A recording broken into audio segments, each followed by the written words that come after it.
Salut à tous, ici Adrien D. Aujourd'hui, mercredi 4 décembre 2019, on va revenir sur cette vidéo qui a ma foi bien plu. Vérifier et réparer ces systèmes de fichiers ext4 sous Linux. Voilà, il y a beaucoup de commentaires. Ça, c'est intéressant. C'est un indicateur assez intéressant chez moi, mais vous le savez, ces commentaires. Puisque ça montre que le sujet intéresse, vous échangez avec moi, ou vous posez des questions, vous donnez votre avis, c'est intéressant. Et j'ai une personne qui m'a demandé si c'était possible de faire la même pour XFS. Alors j'aime pas le système de fichiers XFS, mais on va voir ça ensemble. Voilà, c'était ici la même prévue pour XFS.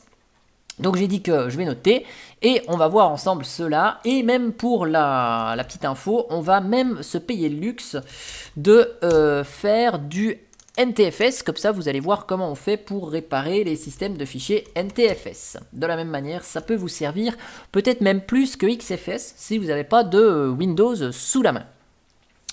Donc, vous le savez, je suis avec un système LVM sur mon système. Alors, j'ai mon petit lecteur logique de test qui s'appelle test, donc mkfs.xfs. Je vais créer un système de fichiers XFS sur mon route VG test. Ok. Donc là, il faut que je force parce qu'il y a déjà du RazorFS dessus. Hop, ok. Et je vais monter mon système de fichiers ici sur MNT. Hop. Si je refais mon df-ht, vous voyez. Là, maintenant, j'ai ma petite partition de test ici, XFS, au format XFS. Donc, si j'ai besoin de réparer ce système de fichiers, comment je fais pour réparer ce système de fichiers XFS? On a une commande magique qui s'appelle XFS Repair, ici. Donc il n'y a pas grand chose comme option sur XFS Repair, mais vous voyez là, ici, l'usage de la ligne de commande.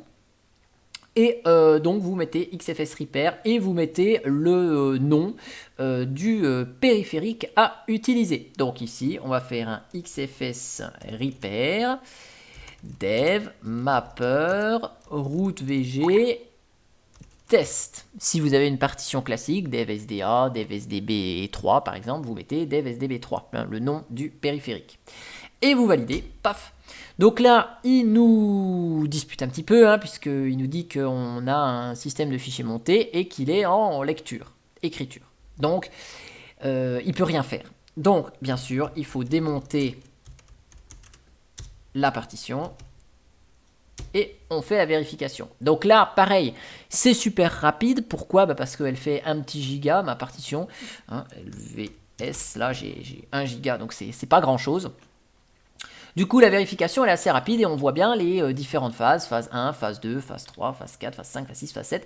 Et après, une fois qu'on a terminé la vérification, on peut remonter le système de fichiers. Ok.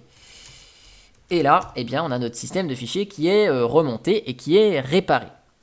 Alors, il existe sans doute des lignes de commande pour vérifier le statut de XFS, savoir si on est propre, comme Tune2FS sur les systèmes de fichiers EXT. Je connais pas énormément ce système de fichiers XFS, donc je vais rester assez sommaire pour n'aborder que les points que je connais. Et maintenant, ce qu'on va faire, je vais redémonter ici mon système de fichiers. Hop, donc, hop, je démonte et je vais vous faire une partition ici sur ce test là. Je vais vous faire une partition NTFS, comme ça vous allez voir, ça va être rigolo. Je vais vous montrer comment on répare une partition NTFS sous Linux. Donc là, hop, pareil, je fais ma partition, je remonte dans MNT.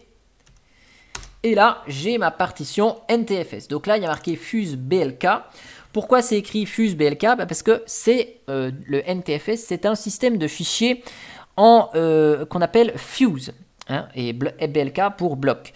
Donc Fuse, ça veut dire File System in User Space, donc File, le F de File System, et User Space, donc U-S-E-E.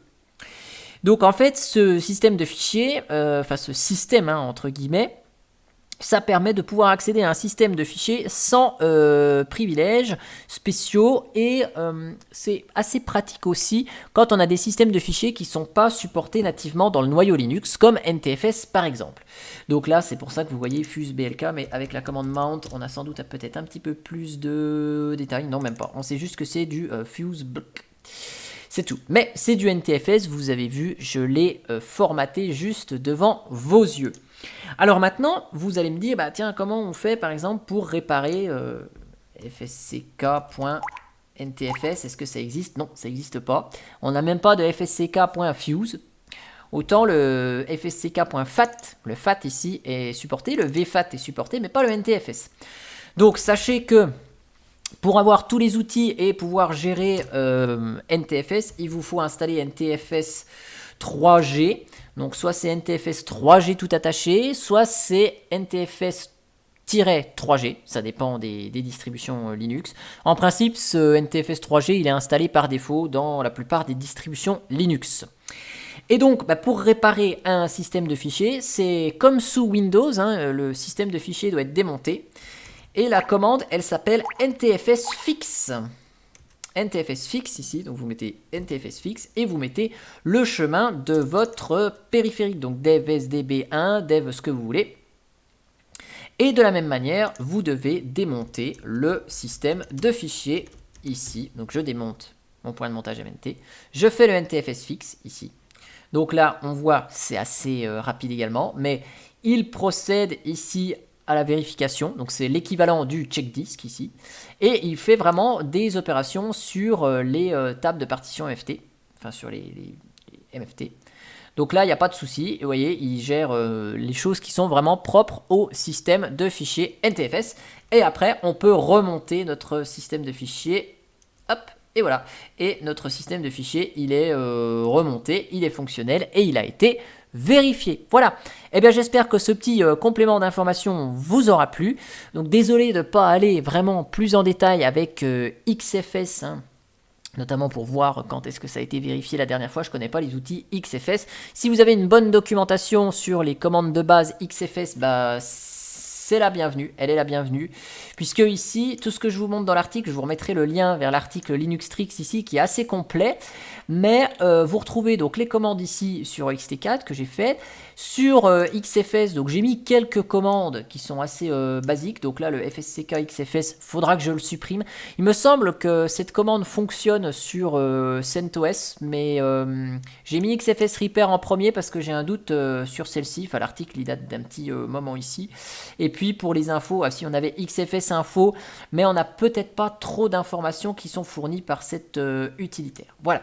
En tout cas, j'espère que cette vidéo complément vous aura plu, et moi je vous dis à bientôt pour une prochaine vidéo, où je vous dis à tout de suite, dans 1h30 pour le C'est quoi qui dit, si vous avez le temps de suivre le live qui est consacré ce soir sur ma chaîne. Allez, à ciao ciao.